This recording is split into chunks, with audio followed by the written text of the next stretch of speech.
It's the week of November 11th, 2019, and Jonathan, won't you be my neighbor and give us some great Kickstarter Pickstarters for this week? Loot of Lima is a pirate game where each of you are pirates trying to find the treasure before anyone else does. However, the Spanish are coming, so you don't want to get caught by them.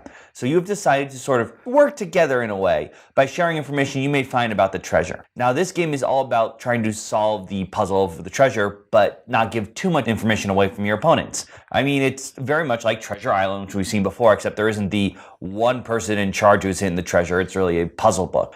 They have a whole cool, like you have a little board where you pop in tokens where people may have searched or not, and you have a whole note sheet. This is definitely for people who like that puzzle solving mechanic and are looking for something a bit more competitive. I tend to not like most of them when they get into the competitive side because I think the ones examples either you try to solve it early and then you fail and you're just out of the game.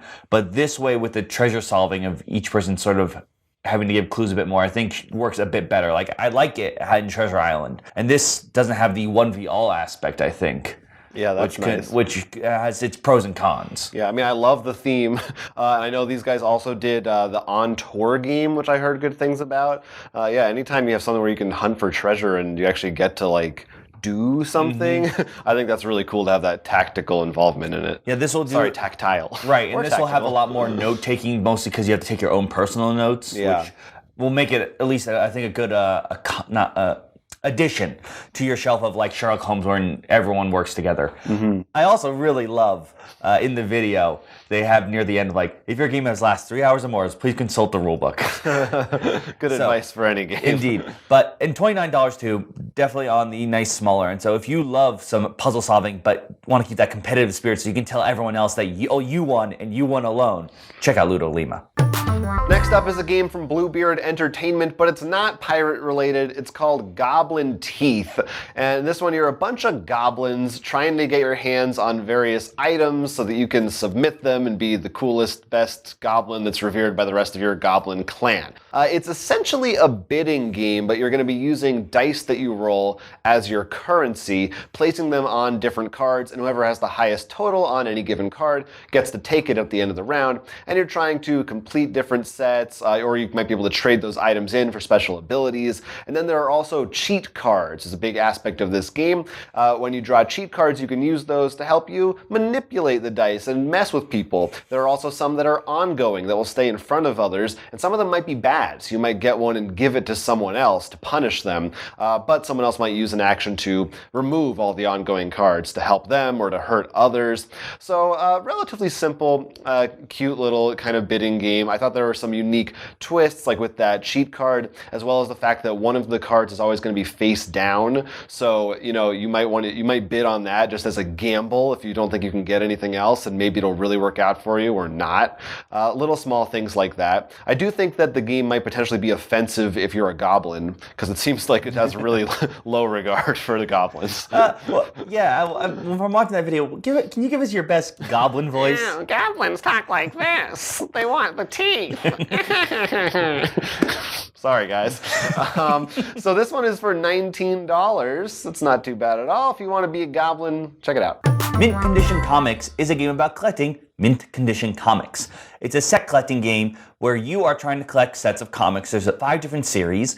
You can either pull from the comic store, try to trade from the comic store, or maybe trade with opponents sort of against their will. Pretty much you try to collect sets. Certain comics are rare or uncommon, so you requires more of the uncommon ones, trade for a rarer one, or vice versa. And opponents, if they only have one comic book from that set, you can forcibly trade for that comic. Of course, it has to be fair still with the rare and uncommons. It's a really simple game besides that. There's also superpowers too, so you can maybe look at some of the hidden comic book piles beforehand and see if there's anything you want, maybe forcibly deny a trade or get a trade that isn't equal. Outside that, simple set collecting game, and I thought it was really cute, especially with the idea of comics, which cute art on all the different covers. And then for only $15, it seems like a really nice deal. Yeah, I saw this one. Definitely seems like pretty straightforward set collection, but I do really love the idea of the theme and the art. And there's something just fun about when, seeing made up comics. Like if these were real, I wouldn't want to read them, but I like seeing them in cards. It's usually the covers that feel like for comics always are so they're almost their own beast. Sometimes they even like tell a different story. I know one time you complained a lot about a Spider-Man versus Wolverine one. Yeah, spoiler alert, they didn't fight in that comic. So what a rip. If you have someone who is a fan of comics, this is definitely one maybe to purchase for them because like simple set collecting. So if they're not into board games, you don't have to explain a whole new crazy rule set. It won't hurt your wallet too bad. So, and probably not too hard to keep in mint condition itself. And now one more thing is the name of our next pick. It's a role-playing game. And no, it is not about Uncle from Jackie Chan Adventures. Has nothing to do with that. There should be. He needs to come make a return in the Jackie Chan Adventure series and board games. Yeah, I agree. That would be a good one, but that's a subject for another day. One more thing is a game designed for just 2 players, in which one is the detective and the other is the murderer. However, this is not a game about trying to catch the murderer. In fact, it's a foregone conclusion that the murderer is gonna get caught. They've done it. They've done the crime. What this is about is trying to sway public opinion. So the game plays out kind of like a TV show, almost like a reenactment, like a courtroom drama type thing. And the murderer and the detective are telling stories and scenes as they go. The detective is trying to find evidence and asking about it and interrogating and looking up new clues. And as they do, there's a chart that will track how sympathetic people are feeling towards the murderer. So the murderer's job is to try to make people think that they had no choice or they were hesitant or somehow, rather than it was a malicious, intentional murder.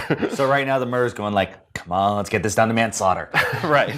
Basically, yes. The game comes with some pre-made scenarios that are like different time periods, different settings and styles, and a guide for you to plan your own murder mysteries, what have you. Sounded like a really cool concept, and also, if you want to play with more than 2 players, you can. You just have teams. So I thought that might be a fun thing. You just discuss how do we as the detectives want to go up against the other guy. It's definitely an interesting concept, especially because honestly, the court of public opinion, I think, is such a big thing nowadays. Yeah. But as a stretch for this game, there should be like the "That was easy" button from Staples, but it plays the "dun-dun" from Law and Order. Yeah, let's make that happen. I'm sure the copyright laws are fine about it. You can get the digital version of this for $12 or a physical copy for $30. They also have a free preview print and play thing you can try out on there too.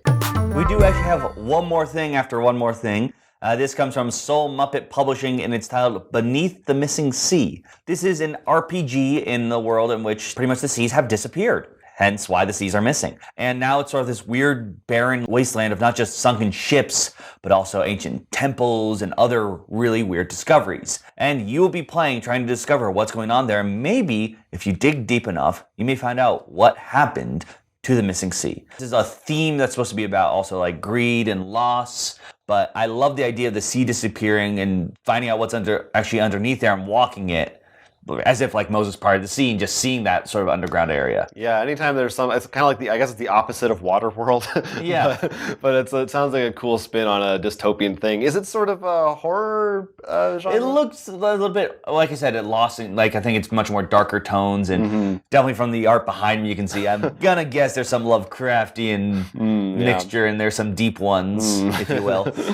Are they still deep ones if there's no water? Because it's still below. That's a philosophical question that I can't answer for you today. But like this, it's an RPG. The first level for like a PDF is $13, and of course you can go up depending on whether you want physical or other things. But once again, a cool RPG that I thought had a interesting twist. Also launching this week is a game called Queens and Kings. It's like a new take on checkers. We did a how to play video for that, so if you want to get the full details, it's a quick, simple game to explain. You can check that one out elsewhere on our channel as well. And we want to hear from you, of course, don't we? Yeah, this is actually a very cheap Pickstarter compared to most. And I think the thing is, we're starting to hit that winter season where Kickstarters don't like to be around as much. So this actually might be maybe this one or the next one, sort of like the last of our Kickstarter Pickstarters, just because there might not be too much around. Right. Don't worry, we'll still have a video out for you, but we'll see what Kickstarter still has to offer, because it's definitely very risky to do Kickstarter around Christmas. Yeah, I'm sure people watching this right now are like, please don't give me another $200 miniatures game. It's all I'm asking you. No, that will be saving on our gift suggestions. Right, stay tuned for that. And stay tuned, of course, we're going to plug it again. Our extra live stream is this weekend, Saturday, November 16th, starting at 10 a.m. Eastern Time. You can watch it right here on our YouTube channel for charity. going to be a lot of fun, so please join us for that. And of course, if there's any Kickstarter we did miss you think we should have shouted out, let us know in the comments down below or anywhere else we are. Facebook, Instagram, bottom of the sea. You may have to wait for the water to recede a little bit. But until that day comes, I'm Will. I'm Jonathan. This has been Roll for Crit. We would love it if you liked and subscribed to this channel and supported us on Patreon as well. If you choose to support us, turn to page 25.